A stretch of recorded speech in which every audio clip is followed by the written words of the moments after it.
Hello and welcome to the Physical Preparation Podcast. I'm your host, Mike Robertson, and today we're going to be talking about assessments, return to play, and knee health. Now, I realize that's a lot of different topics, but reason being, we did our Q&A show last week. It was amazing. Maybe I'm biased. The questions were amazing. Let's leave it at that. And I got so many questions. I mentioned this in last week's show. Like I was almost inundated with the fact that I had kind of all these random questions, which I put into last week's episode. And then this week, we're really going to dial in on the assessment process, return to play, some of the technology that I've used along the way to get better outcomes with my return to play athletes. So I just fit well, right? I figured let's take all these questions, package them into one episode, and we are just going to deep dive because this is something that I'm obviously incredibly passionate about. I find myself doing more and more of this as I get older and maybe as I kind of just 100% immerse myself in that basketball space. But tons of great stuff. And I actually took quite a few notes so we make sure we stay on track and I cover all of the bases because again, really good questions. And I want to make sure I give you really good answers.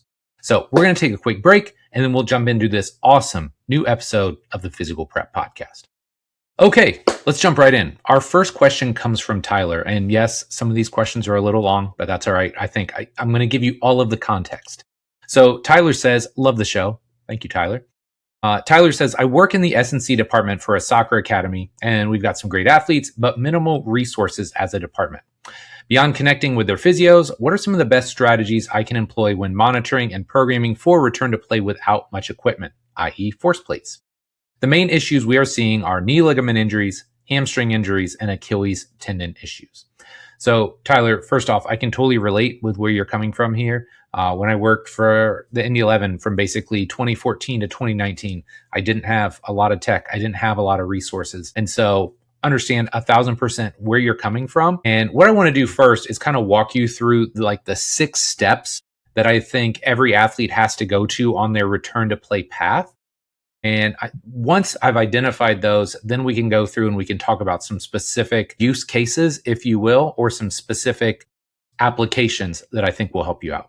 Okay. So the 6-step process that I think every athlete has to go through when they are going through return to play is number 1, they have to optimize their internal environment. So you have to minimize swelling. You have to minimize inflammation, right? Like the joint has to be healed, if you will. And maybe that's surgical, non-surgical, but the internal environment of that joint needs to be optimized. Okay. Number 2, you need to restore mobility, right? And I think of mobility as local to the joint and global, so system wide. Number 3, you need local strength. Okay. So again, all of those muscles that kind of cross or traverse that joint, I'm going to look at. Number 4, you've got global strength, right? So those would be integrating that local strength into our big movement patterns, a squat, a lunge, a hinge, a press, a pull, whatever the case may be. Number 5 is our reactivity, our stretch shortening cycle, our power development. Okay. So think maybe we have slow force in our global strength and we think fast force, which I don't love that term. That's another topic, right? Reactivity, stretch shortening cycle, and power development is step 5. And then step 6 is that sport specific endurance or that tissue specific endurance, right? Because it's one thing to go out and run 2 miles before a soccer game. It's totally different if you're running, jumping, cutting, sprinting, traversing 6, 7, 8 kilometers in a soccer match. Okay. So now that you understand that kind of process or those steps that I want to take somebody through, now we can start lasering it. Okay. So hopefully the internal environment is optimized. If not, that's step 1. So for instance, I had an athlete come in with me last week, 2 weeks ago, fresh off a knee surgery, and he had traveled quite a bit in the ensuing week and his knee was a little puffy. And so we're talking about the programming and what we need to do. And I said, step 1, man, we got to clear that. Okay. Because if the internal environment isn't where it needs to be, if there's swelling and inflammation, number 1, you're not going to have the mobility. If you don't have the mobility and you've got that extra fluid in your knee, you're not going to have the strength. Okay. So that is number 1. The second piece we're looking at is mobility. And this is where just simple like mobility tests, right? Like if somebody's coming off a knee injury, do they have full knee flexion?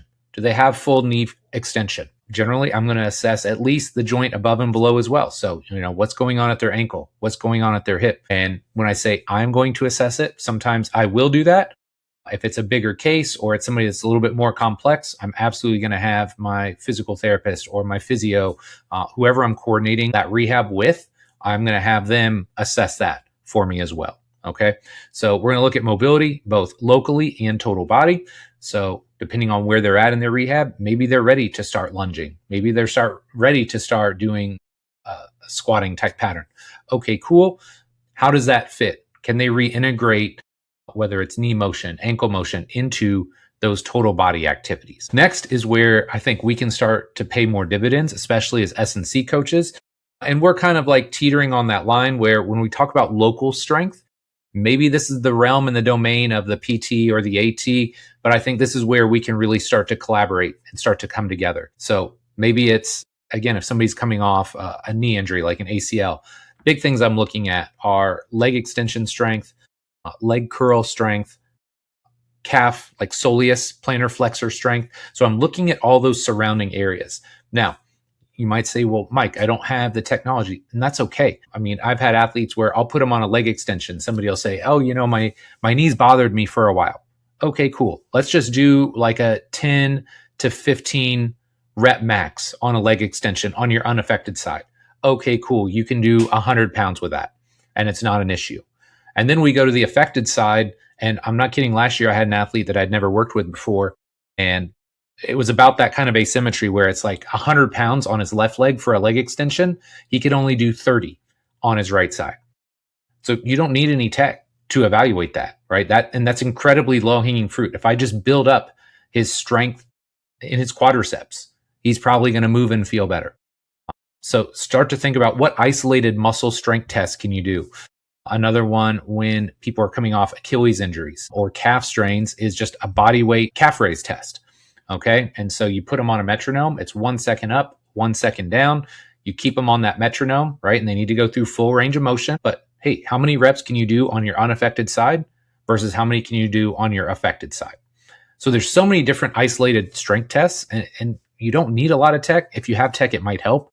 And I'm not going to tell you it won't. We'll talk about use cases there later on, but there's so many ways to evaluate local muscle strength and local muscle conditioning that I think could be very, very important and very, very valuable for you. From there, we can get into global strength. Now, it gets a little bit murkier here, right? Because, you might not be able to see some of the shifts and the twists and that sort of thing, but, that doesn't mean you can't be an active coach. So if somebody is goblet squatting, or if they are 2 kettlebells front squatting, you're doing these bigger dynamic activities. Start with a low load. As you progress up, you need to be active as a coach. So I like to start on that side view, that sagittal plane, make sure they're stacked. But then I really want to see if there is shifting or if there is twisting when they're going through those ranges of motion. So maybe you need to watch them from the front. Maybe you need to watch them from the back and start to see, okay, no, I really feel like maybe they're offloading that affected side. Or in a lot of instances, what you'll see, maybe they're okay at a certain weight, but there's a threshold. So let's say they're doing a 2 kettlebell front squat and they're using 16 kilos in each arm. Okay, that looks very symmetrical. It looks like they're pushing evenly through both legs. So you go up and you go to 20, and all of a sudden they're drifting to their left, and maybe they had a right knee injury. Okay, well, now we know 16 kilos for right now is kind of our threshold. And we know that over the ensuing weeks, we want to get to 20 or maybe 24 kilograms. Okay, so a lot of the things you're already doing, it's just more detail oriented. When you're looking at stretch shortening cycle, one of the things that I've used pretty extensively, especially with regards to Achilles injuries, is heel drop. So, it's no surprise Ed did his Achilles, I think it was 4 or 5 years ago now. It's been a while. But one of the things that we would do with him was just single leg hopping with a jump rope. And I'd put it in slow-mo, and you could see on the unaffected side, there was almost no heel drop. He's an incredibly elastic athlete. As we were progressing back, on the affected side, there was obviously quite a bit more heel drop. So not only are you trying to build that strength and that tensile strength through the Achilles and the gastroc and, how that interfaces, but you're just trying to, come up with that preferred strategy versus how he was doing it at the time. You could see his heel drop, and you could see him load a lot more through like his shin and his quad. So it was just a deeper range of motion. So trying to get that reactivity back. But ultimately, what I think I would tell you is, get creative and don't let a lack of resources hold you down. Like one of the things that I would always try and do was, okay, in a perfect world scenario, what tool or modality would I use? Okay, maybe it's force plates, maybe it's HUMAC, whatever tool you would use, and now kind of just regress it back to what tools you have available to you and try and make the best possible use of that. It's never going to be ideal. It's never going to be perfect. But I would also tell you that sometimes, Tyler, there are people that have all the resources and are not doing a very good job of utilizing them.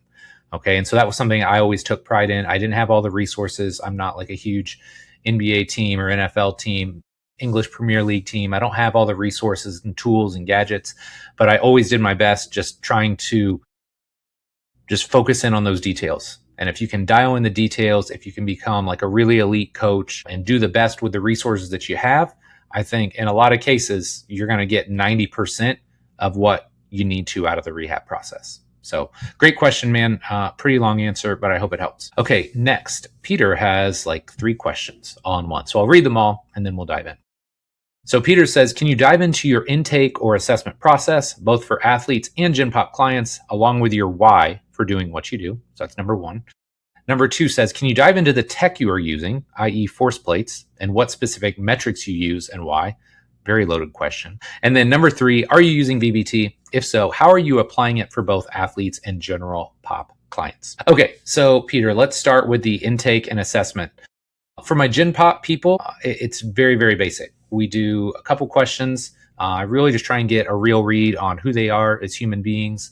I want to get a feel for their goals. I want to get a feel for the emotional, maybe hangups or attachments that are tethered to those. So a lot of times when somebody tells me they want to lose weight, yeah, they do want to lose weight, but there's something emotional tied to that. So I want to figure that out. But we'll do some entry-level Q&A. The big 4 steps, the big 3 steps that everybody's going to go through, we're going to do posture picks. We're probably going to do a couple table tests, and then we're going to do the dynamic and movement tests. So squat, split squat, hinge, push up, foundational things. And I cover all of that in depth in the Complete Coach Cert and the Optimizing Movement workshop. So if you want like step-by-step, what do I do? There's a great starting point. Now, when it comes to basketball players, I do all of those things, and then we dive into 5 more areas. Okay, so I think of it as linear propulsion. So think your straight ahead speed, linear braking. So your ability to accelerate out and then stop as quickly as possible. We do lateral propulsion. So like your lateral shuffle or your ability to move quickly side to side. We do lateral braking. So now we're moving laterally quickly, stopping and coming back. Very, very important in basketball. And then vertical propulsion. And there's a myriad of tests there. I do, the Vertec. We get them on force plates, and I do a bunch of different tests there. But those are the big things that I focus on. Okay. Now, when we start talking about tech, we've got the force plates. Obviously, shout out to Hawk and Dynamic because I'm a big fan. We use timing gates, something that we'd used in the past. I don't know what happened to ours. I don't know if they broke or what, but we recently got some Dasher timing gates. Really, really like those. Shout out to Ryan Patrick for putting me onto those. And then we will use a True Strength, which is basically an isometric testing device, again, created by the team at Hawken, but that's more as needed, right? So if somebody has, again, maybe let's say it's a knee issue, right? We're going to test their leg extension and their leg or their knee extension and knee flexion strength, if we're talking specifics. Now, you asked about metrics. There's just too many to cover here. And each test, there are specific metrics. So, without kind of kicking the can down the curve, I'll talk about some more stuff later, but really that's like an entire course on all the tests that I use, the metrics that I'm looking at in each one, but we'll talk about a few as we go through the show, because I do think it's valuable, but it's very, very context dependent. One athlete that comes to me with a knee injury, I'm going to be looking at totally different metrics than somebody that comes in and let's say they're a Division I player and they want to figure out how they can build themselves into an NBA or a professional level player physically. So again, lots of stuff there. And again, I'll talk a little bit more about metrics later on. And then finally, when you talk about VBT, I do sometimes, I would say I use it a lot more in my younger athletes. I use it mostly to drive intent. So if somebody's just, they're used to kind of just pushing at a steady state, just grinding out the reps. Okay, that's the person that's going to do really well with VBT because it's competitive. We're driving intent. I'm going to generally give them bar speeds that are pretty fast or that require them to move the bar quickly. It's pretty rare in basketball that I have guys that just want to grind out super heavy reps. I got maybe a couple, but I found this was incredibly useful for me when I was training guys in football, in rugby, the guys that are just conditioned to put 5 or 10 pounds on the bar every single week, regardless of how the bar was moving or how their body was feeling. So I really like VBT for those people. And then obviously the side benefit of that is you can kind of steer the adaptation that you want based on the VBT zone that you are recommending. So a couple of use cases there. And then I will also say one of the biggest benefits, because I haven't had the back end to GymAware in forever, but like the dashboard back end side of that, we were doing some really cool stuff. This was back when Ty Terrell and Tony Giuliano were here, where we were basically finding like the bar speed where each individual athlete could basically create their own level of peak force. And we were just chasing, around that number in those strength blocks. And we were seeing just massive spikes in athletes' peak force development. So lots of potential uses there. I just don't find myself using it quite as much now. I don't have quite as much time with a lot of my athletes, but if I had more guys and girls year round and where we were really getting after it in the gym, I think it would definitely be something I would use quite a bit more. So great questions there, Peter. Really appreciate it. Thanks for chiming in. Chandler, again, wants to know, what tests and metrics do you like to perform and look at on your, I won't say the name of these force plates because they're not Hawken, but he wants to know what metrics I look at for return to sport clearance. And this will work really well, again, with Peter's questions from above, because he asked about metrics, and this is a little bit more specific question, so it's a little bit easier for me to answer specifically. So again, I would say if we're looking at return to sport, depending on how long the return to play process is, if there was a surgery or something involved, again, I like the isolated strength stuff first. So it could be knee flexion, knee extension, could be like a calf raise, so like an ankle iso hold a la Alex Natera. It could be a seated soleus. There's lots of options there, but I'm assuming when we're talking about force plates, we're thinking more dynamic tests. So I think the two tests that I'm going to start with, because they're bilateral, they're very easy to do. Start with the CMJ, so you get that slow stretch shortening cycle movement. And then I think later on, when they're ready for it, the better test for return to sport is the CMJ rebound. Okay, so a regular CMJ is just a regular jump and land. CMJ rebound is a max effort jump. You land and then you have to absorb, right, and distribute all that force and then store it and use it to jump a second time. So I think that's a way better test if we're looking at return to sport.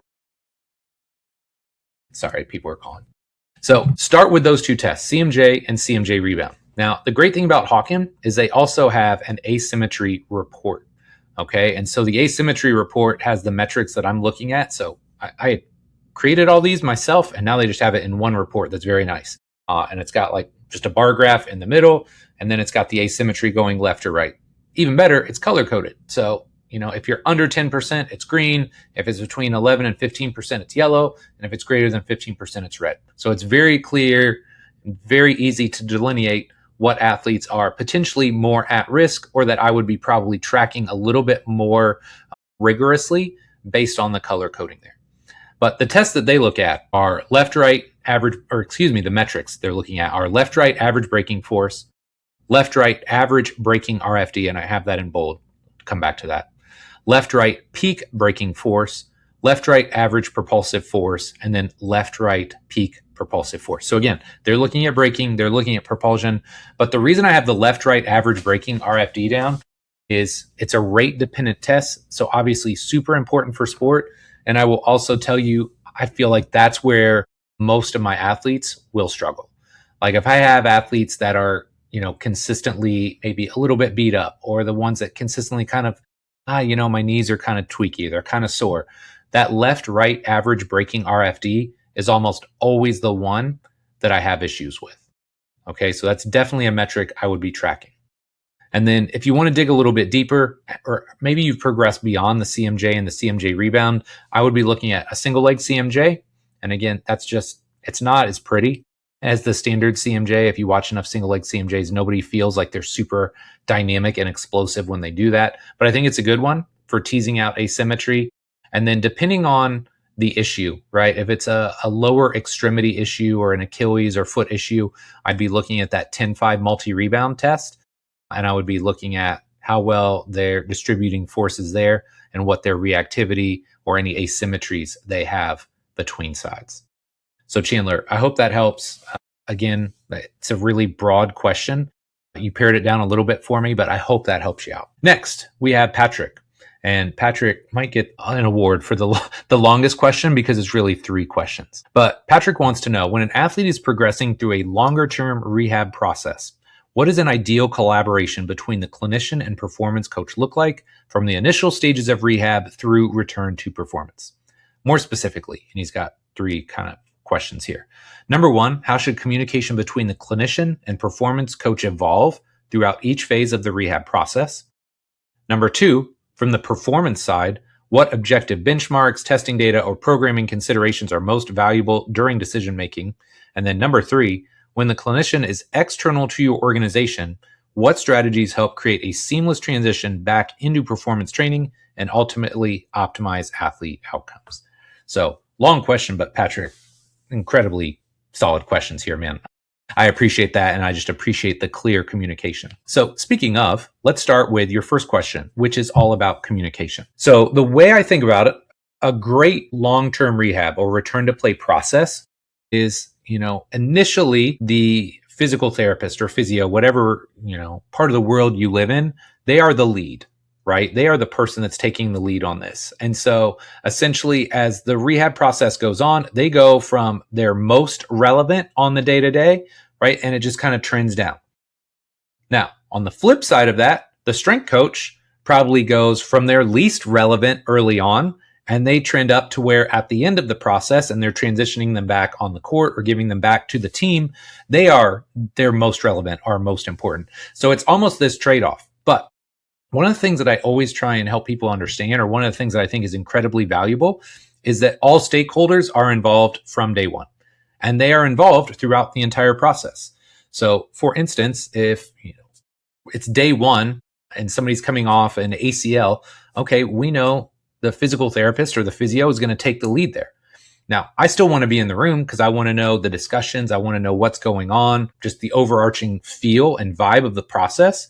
But I'm probably not going to be able to do a whole lot, right? Maybe we train the unaffected side. Maybe the PT is taking that. Maybe I'm just doing upper body, core, and some conditioning. Maybe I'm just there to provide energy and aura and try and make sure that the athlete feels good and that I'm keeping their spirits up. But as that process goes on, I take on a bigger and bigger role. As that athlete returns closer to that return to play process, now the physical therapist or physio probably doesn't need to be involved as much, but I still want them there, because what happens if we have a setback? What happens if, there is some sort of issue? I want to have that medical side there to rely on and bounce ideas off of throughout the process. So that's kind of like my overarching thought process. But when it comes to like the day-to-day communication, I think early on, communication needs to be very, very frequent, daily if possible, and depending on your situation and your environment. But just like, there's a lot going on early on, I think there's a ton of communication early on, and then that can kind of slowly go down as the process goes on and as that athlete gets closer and closer to that return to play. Now, the exception to that is anytime there is a transition period. Okay, so for instance, let's say an athlete is transitioning out of a boot, right? So they've been in a boot and now they're transitioning to an underwater treadmill, or they're going from an underwater treadmill to an Alter G, or Alter G back onto a field or court or pitch. At each of those kind of inflection points or those transition periods, I want to kind of regroup everybody, especially if we haven't been in communication as much, and just say, hey, here's where we're at. Here's what we expect to have happen. Here are the potential things that could crop up. And just so everybody's on board. So it's kind of like these, hey, let's regroup, huddle up, and then we go on to the next phase. Okay. So that's communication. And I hope that kind of clarifies my thought process there. Number 2, you asked about benchmarks, testing data. We kind of already covered that. If there's something specifically I didn't address, you can let me know. And then the final question was about when people are external to your organization. And this is incredibly relevant for me. I actually did an entire podcast with Informed Performance and Andy McDonald where we talked about this. He called it decentralized rehab or return to play, because in my facility, right, I might have Eric or Bill who I'm working with in conjunction. But there are other times where the athletes that I'm working with have a different physical therapist that's not on site. They have a massage therapist who either I've referred them to or maybe is off site, right? So there's all these other stakeholders that aren't in my facility. And so the first thing I would say is communicate regularly, right? You have to be proactive in the communication process because at least it's been my experience. Many of these people are not accustomed to operating outside of their scope or outside of their little bubble, and that's fine. But if I want to know what's going on with an athlete, I need to be proactive in the communication. So I'm going to communicate regularly. I'm always going to be open to feedback. I'd like to think I'm pretty good at my job. I've done this for 26 years now. I've seen a lot of, crazy rehabs, crazy injuries. I've seen a lot over the years, but I haven't seen everything, right? And sometimes, the massage therapist or the PT that I'm integrated with, they've seen this particular injury, right? Or they've seen this certain thing that I've never seen before. I'm going to lean on them, right? So I'm going to be open to their feedback. Number 3, I think it's important that you give honest feedback when necessary as well. And it doesn't mean you have to be rude, but sometimes you have to go to bat for an athlete. If an athlete's like, hey, I really feel like I need this. Okay, well, then I'm willing to go to their PT, to their chiropractor, to their massage therapist. Hey, here's what we're working on. I know you've been doing X, Y, and Z. Could you add a little bit of A and B into the mix as well? Okay. But at the end of the day, the most important thing, Patrick, is just remember at the end of the day, it's all about the athlete. It's not about you. It's about getting the athlete the best possible outcome. So, those were really good questions. I hope I gave you some feedback that's useful for you. And obviously, if you did have some specific question that I didn't answer, please let me know. Okay, next. So now we are moving into the knee health side of this. Frederick wants to know, or Frederick says, I remember reading an article of yours some time ago about knees that are rotated and misaligned. I think you used the words stack, slide, and swivel to fix those issues. Now, I have not seen an article about how to go fixing a misaligned knee. Could you please talk about and explain how you go about fixing a misaligned knee, how to stack, slide, and swivel? And then he says, I'm guessing you see a handful of those with your basketball players. And Frederick, you would be correct. So what's interesting is, I've written, I'm not kidding, guys, thousands of pieces of content and certain ones stand out. There's an article I wrote years ago for T Nation called Precision Pulling. I think it was like my 5th ever article that I wrote for them. And I remember my wife had to work on a Saturday. So when we lived in Fort Wayne. So for some reason I was like, yeah, I'll come in, hang out with you. And I had this thought in my brain and I don't know how, maybe I had a laptop then. It's like 2003, 2004. But we get to her work and I'm not kidding. 45 minutes, boom, no editing, nothing. That article was done. And this article, Fred, I'm actually surprised you remember it because I remember writing this article at a Starbucks that's now a CrossFit actually, right down the road from where our gym is. But I digress. When we talk about stack, slide, and swivel, right? You got to think, knees are not hinge joints. Don't let Bill Hartman ever hear you say that. A knee is a condyloid joint. But when I'm looking to get somebody into the best possible position, I want fairly straight lines. I want 90-degree angles. So when we talk about stack, slide, swivel, stack is our sagittal plane alignment, right? And so when I'm looking at a client or athlete from the side, in a perfect world, I've got the ankle, the knee, the hip, the shoulder, the back of the ear in a straight line and perpendicular to the ground. Again, shameless plug. I talk about this in the Complete Coach Cert in the Optimizing Movement workshop. So if this is stuff you're interested in, it would probably help. So we're looking at sagittal plane first. And the big things there is I'm really trying to get like knee, hip, shoulder stacked. Okay. Because a lot of times what you'll see that big kind of lordosis, right? And maybe like then the knees are hyperextended back. Okay, so I need that stack from the side because that means now we're bearing weight efficiently kind of through our skeleton. Okay, so first things first, we stack. And that's, maybe it's just shifting somebody's center of gravity back, right? We do more anterior loaded variations or more reaching activities to push our center of gravity back. So phase 1 is we stack. Phase 2, we slide. So this is our frontal plane. Okay, so here I'm thinking hip AB and adduction. It's not uncommon to see an athlete where they're really shifted to one side. A lot of times they're very shifted to their right side. Okay, so now I'm thinking about managing or improving that asymmetry side to side. So in a lot of cases, right hip abductors are very, very weak. Okay, so maybe this is where I'm going to do extra sled dragging, pushing right to left. I'm going to do some band resisted lateral work. Maybe you're going to throw a medicine ball from my right to my left leg. Okay, not the only instance, but again, I'm trying to think about activities that will help me shift so I'm not kind of over to one side versus the other. I'm more stacked, right? Or more slid in this case, sorry. I'm sliding kind of over. So now everything in that frontal plane is stacked more efficiently. Okay. So that's level 2. And then level 3 is our swivel. So this is our transverse plane. And this can be really tricky, unlocking that twist. So I see a lot of really twisted knees. So you can almost imagine if you're looking at somebody and you're looking in that femur's kind of turned in, and then the knees turned out, and then the tibia is kind of turned in, right? And then the foot's maybe cocked way out to the side. So you see all these twists all the way down, right? And that's a combination of things, right? A lot of times it's somebody's inability to control their center of gravity front to back. And then coupled on top of, hey, I don't control my center of gravity well, but then I still have to push into the ground. So they get this kind of like fake compensatory internal rotation. And generally when it goes through the knee, it's not a good thing. Those are the people I worry the most about, whether it's an MCL, a meniscus, an ACL. So one of the first things that we'll try and do is untwist it. If you look, I believe Bill has a YouTube video where he is doing I just call it a 2-band TKE. So instead of a standard TKE where you're just extending the knee back, he'll have one band on the femur where it's turning the distal femur into external rotation.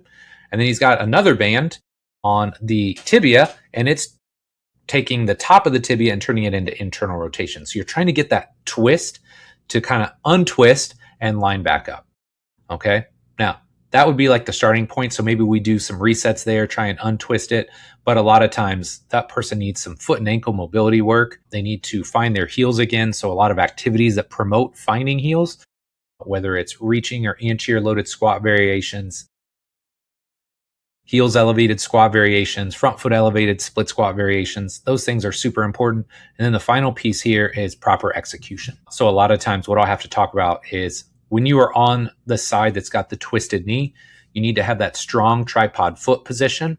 But I also need you to keep your knee in line with your hip and your second toe. It's not uncommon when you see these people start to flex and you start to see that entire knee turn or twist in. That's one of those things where low-hanging fruit, you got to do the exercise better. So you can choose the right exercises, but then you got to do the exercises better. So Fred, great question there, man. I'll try and find the article and link it up.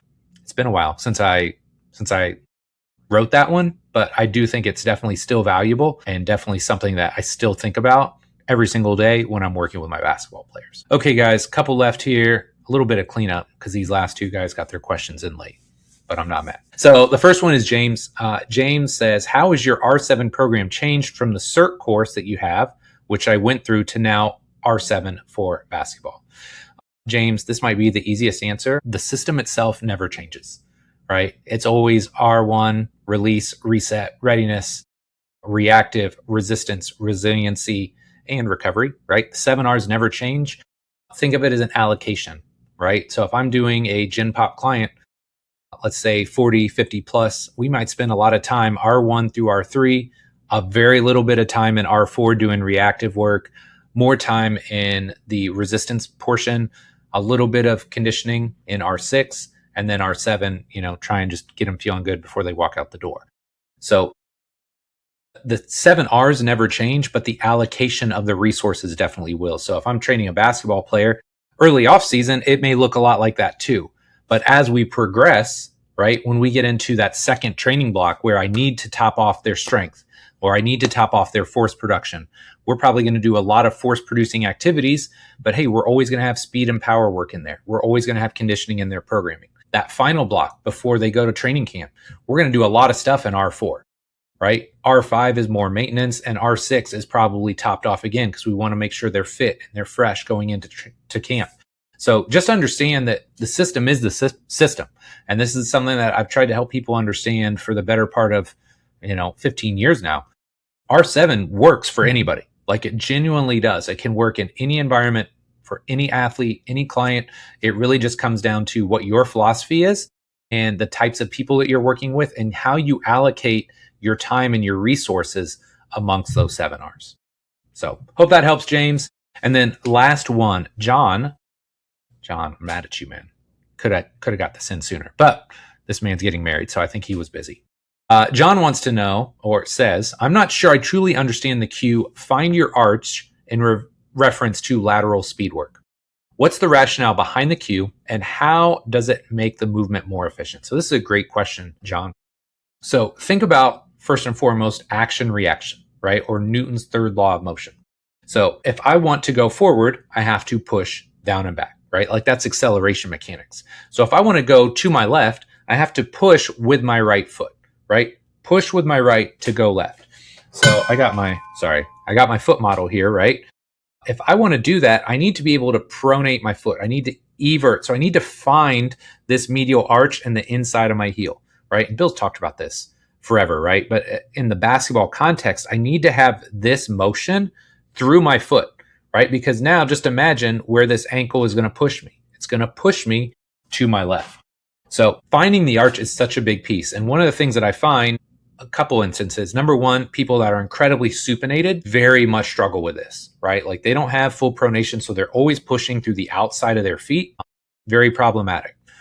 You'll also see people that just have never really been taught how to do this, right? Like they'll compensate maybe through their knee. So instead of turning their foot in and pronating through their foot, they're just going to collapse their knee in and twist their knee in really hard, which again, not a great idea if you care about your ACL, your MCL, your meniscus. So if you can find that arch, right, you can pronate and evert that foot. Now, again, a starting point for me is thinking about pushing through the arch or reaching long through the arch and then creating that length through the foot, the shin, the thigh, the hip, right? So now we're creating that long kind of stepping pattern. That's where I'll start with a lot of people. We won't start with really fast dynamic activities because those are a little bit different. But if you just want to find it and feel it first, put yourself in a band and do a couple lateral walks where you're finding that inside edge and you're pushing and making that leg long. So it could be band resisted. It could be a lateral resisted sled drag, things of that nature. It doesn't have to be a lot of weight, but just to try and feel those positions. And if you start to do it right, all of a sudden you're like, no, now I can feel my foot moving. Now I can feel the outside of my hip working. And that would work well with Frederick's question about kind of the frontal plane knee stuff. If you can find that inside edge, if you can find that medial arch and then really push through there, you're going to find the lateral musculature of your hip. And it's generally going to help not only help you move more effectively side to side, but it's going to take pressure off the knees as well. So guys, this was really solid. Again, if I do say so myself, I feel like we covered a ton of ground here. I really hope it was helpful. I actually love doing these Q&A shows because it gives me a chance to just kind of dive in, answer your questions. And obviously, I still love doing this, man. 26 years in the coaching game, 10, 11 years podcasting. I still love helping you guys out. So I really hope it was helpful. If so, please just give me a shout out wherever you might find this. If you're on any of the podcasting platforms, could be Apple Podcasts, Spotify, YouTube Podcasts, give me a like, give me a follow. If you see this on IG and there was a valuable piece, share it or just tag me in it. I always appreciate the support. But most importantly, thank you for being here. Love and appreciate you. And we'll be back next week with our next episode. Take care.